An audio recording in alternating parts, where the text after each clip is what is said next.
kunci dari generasi sebelumnya. Ataupun semua generasi, lintas generasi lah ya. Kuncinya adalah memang di komunikasi. Betul. Ya kan, komunikasi yang baik pasti hasilnya juga baik. Nah, bagaimana bisa menjembatani komunikasi generasi milenial? Tentu begini ya, kuncinya adalah satu kata, yaitu saling memahami.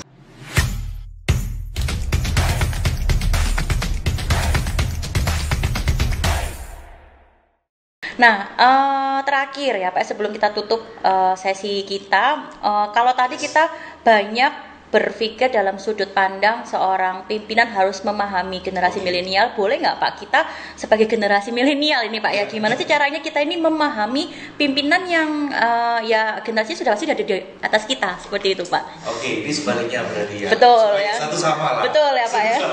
Ya.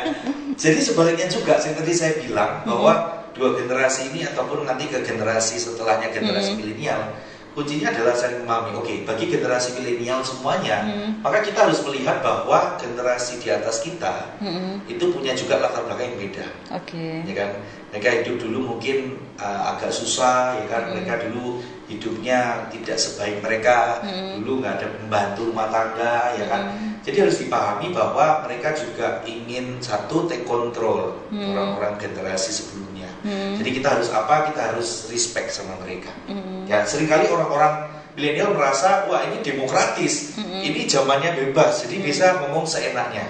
Sehingga kadang-kadang les etika, tidak ada cara ngomong yang benar nggak dipertimbangkan. Jadi orang-orang milenial harus bisa juga membahasakan yang baik, tetap bisa respect sama generasi sebelumnya. Nah, seringkali kalau ngomong wah bebas, orang milenial itu kan kesannya semaunya sendiri, ya kan? Kesannya tidak beretika. Ya jangan sampai hal-hal seperti itu bisa menghancurkan, ya kan. Justru ya gara-gara ingin eksplor tapi tidak disertai dengan etika yang baik, komunikasi yang baik, kesannya jadi semaunya sendiri. Nah, mungkin itu hal terbesar yang menjadi penghambat seringkali. Ya kan, karena itu nggak bisa klop, istilahnya begitu. Itu yang saya bisa sarankan kepada teman-teman generasi milenial, supaya mereka memahami dan belajar untuk, karena generasi milenial yang satu lagi, mereka kan di generasi instan. Nah ini seperti ini kan, kita gadget. Intinya sudah ada semua lah Pak, kayak gitu ya. Dan cepat, instannya itu kan yang sekarang kita nikmati. Jadi semuanya pengen cepat. Misalkan generasi sebelumnya itu belajar bahwa, contoh pada waktu menuju kemerdekaan ada proses. Itu masa-masa baru selesai kemerdekaan ya, tahun-tahun itu. Generasi X dan sebelumnya. Jadi mereka lebih menghargai hal-hal yang kecil dan sebagainya. Kalau generasi milenial maunya instan-instan. Nah, ini yang kadang-kadang dianggap oleh generasi X jadi kelihatannya nggak mau kerja keras, nggak mau konsisten, nggak mau nggak cukup tangguh, ya kan. Jadi kita juga harus dalam tanda kutip untuk bisa ya mendengarkan mereka, karena mereka juga butuh didengarkan, ya kan? Dan juga mereka menghargai proses, dan yang penting juga result. Mereka juga ingin ada result hasil, ya kan? Kalau orang-orang milenial, mereka cenderung lebih menekankan bukan hanya resultnya tapi lebih ke proses, ya kan? Contoh kerja itu bukan hanya duitnya, tapi tadi saya bilang fasilitinya apa nih? Jangan enggak, tempat kerjanya oke enggak, ya kan? Hasilnya dingin enggak, atau gimana dan lain sebagainya. Teman-temannya enak enggak, kayak gitu. Tapi kalau generasi X pokoknya ya hasilnya apa, ya kan? Kalau pokoknya kerja ngikutin saja, ada masalah terus kejar, ya kan? Nah itu yang membuat mereka terkesan keras, istilahnya. Kira-kira perbedaan ini, dan kita juga harus memahami itu.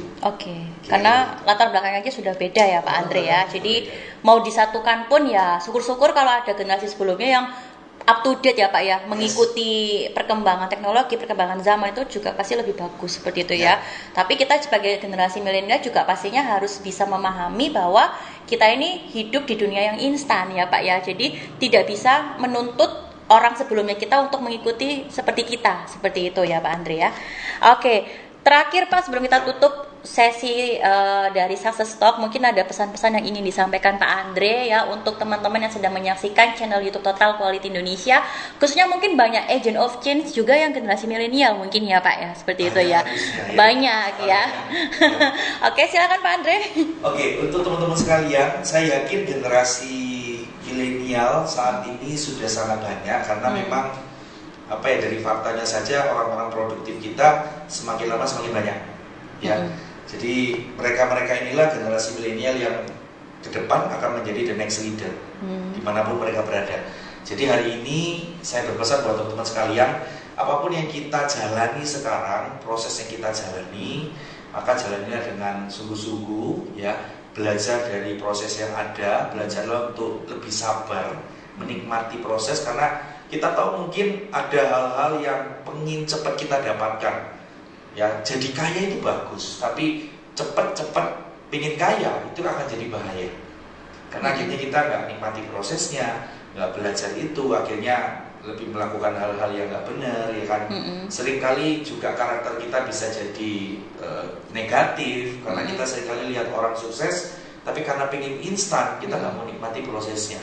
Pengennya dapat rumahnya, dapat mobilnya, maka mental adalah yang harus kita latih, ya kan.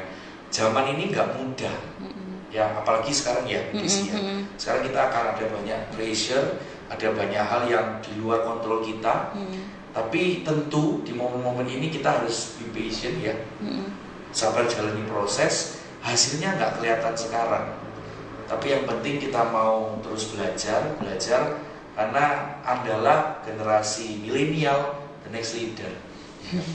Siap-siaplah untuk menghargai proses yang ada, untuk belajar lebih banyak ya, walaupun kita tetap mau explore, tapi tetap bisa konsisten dengan apa yang kita jalani. Karena biasanya generasi milenial itu punya kelemahan tidak konsisten. Betul. Ya kan? Nanti lompat ke sini.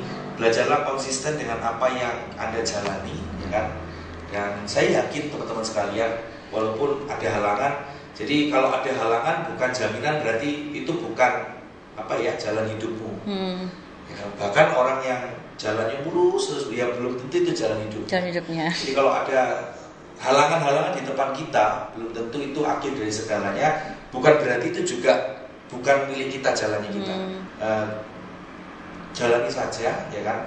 Karena memang mungkin ada halangan-halangan itu untuk membangun kita, bangun mental, bangun mindsetnya kita, untuk persiapan kita jadi the next leader. Saya berharap Indonesia, ya kan, perusahaan-perusahaan di tempat kita berada sekarang akan lebih baik lagi dengan keberadaan orang-orang milenial ya.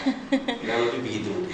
Oke, thank you banget Pak Andre, sharing-sharingnya sangat luar biasa ya Pak ya. Ini menjadi pembelajaran sangat yang bagi kita ya, generasi milenial ya Pak ya, supaya ya ini kita harus berani untuk saling memahami, supaya komunikasi, pengurangan gesekan itu pasti sudah bisa kita jalani lah Pak, seperti itu ya Pak ya. Oke, thank you banget Pak Andre. Nanti kita ketemu lagi di tema yang berbeda ya Pak ya, tentunya hanya di Success Talk Total Quality Indonesia, seperti itu ya. Ya, itu tadi sharingnya luar biasa dari Bapak Andre Julius yang sudah men-sharingkan bagaimana kita harus memahami generasi milenial di dalam dunia pekerjaan ya. Tentunya komunikasi dan penyamaan pola pikir itu juga harus kita lakukan nomor 1, seperti itu ya. Kita akan kembali lagi di minggu depan tentunya dengan tema dan juga narasumber yang berbeda yang tidak kalah menariknya daripada hari ini. Terus ikuti kami di channel YouTube Total Quality, di Total Quality Indonesia, di channel Success Talk Total Quality. Terima kasih bagi teman-teman yang sudah menyaksikan acara ini. Apa kabar? Sukses!